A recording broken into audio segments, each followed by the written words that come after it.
নমস্কার বন্ধুরা, আমার এই ছোট্ট ব্লগে আপনাদের স্বাগত।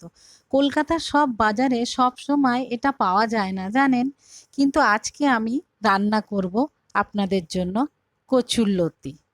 দেখুন তো, এটা চিনতে পারেন কি না? এটা লম্বা লম্বা দড়ির মতন হয়। একে খোসা ছাড়িয়ে ছোট ছোট করে কেটে রানিং ওয়াটারে বেশ কিছুক্ষণ ধুয়ে নিতে হবে, না হলে এতে নোংরা তো থাকে। তারপর ওটাকে নুন হলুদ দিয়ে সিদ্ধ করে জল ঝরিয়ে রেখেছি। আর এদিকে একটু লঙ্কা, একটু হলুদ আর একটু নুন দিয়ে চিংড়ি মাছটাকে ভাজার জন্য রেডি করে রেখেছিলাম। তো ওটা ভাজতে দিয়ে দিয়েছি।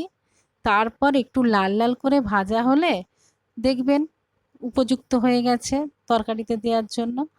তারপরে একটু ফ্রাইং প্যানে বেশি করে তেল দিয়ে গোটা জিরে, তেজপাতা আর কাঁচা লঙ্কা দিয়ে একটু নাড়াচাড়া করে গ্রেট করা আদা আর জিরের গুঁড়ো দিয়ে একটু নাড়াচাড়া করে নিতে হবে। তারপরে ওই একটু ভাজা ভাজা হয়ে এলে ওতে ওই সিদ্ধ করা লতিটা ওতে দিয়ে দিতে হবে, দিয়ে একটু নাড়াচাড়া করতে হবে। কিন্তু অনেকে এগুলো আবার গোটা গোটা রাখার চেষ্টা করে, কিন্তু আমার হয় না, আমি ঘেঁটে দিই, কারণ পুরোটার মধ্যে মশলা রাখলে বেশি ভালো লাগবে খেতে। আমি তাই আমার মতন করি। তারপর ওতে একটু লঙ্কার গুঁড়ো, একটু হলুদের গুঁড়ো, একটু নুন, একটু মিষ্টি দিয়ে উল্টে পাল্টে নাড়াচাড়া করে ওটাকে শুকনো করতে হবে। তারপরে চিংড়ি মাছ ভাজাটা দিয়ে দিলাম।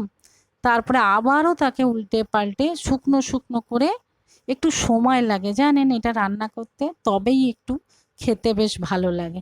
আর একটু মিষ্টি মিষ্টি হলে খেতে ভালো হয়। ভালো থাকবেন, আপনারাও ট্রাই করে দেখতে পারেন।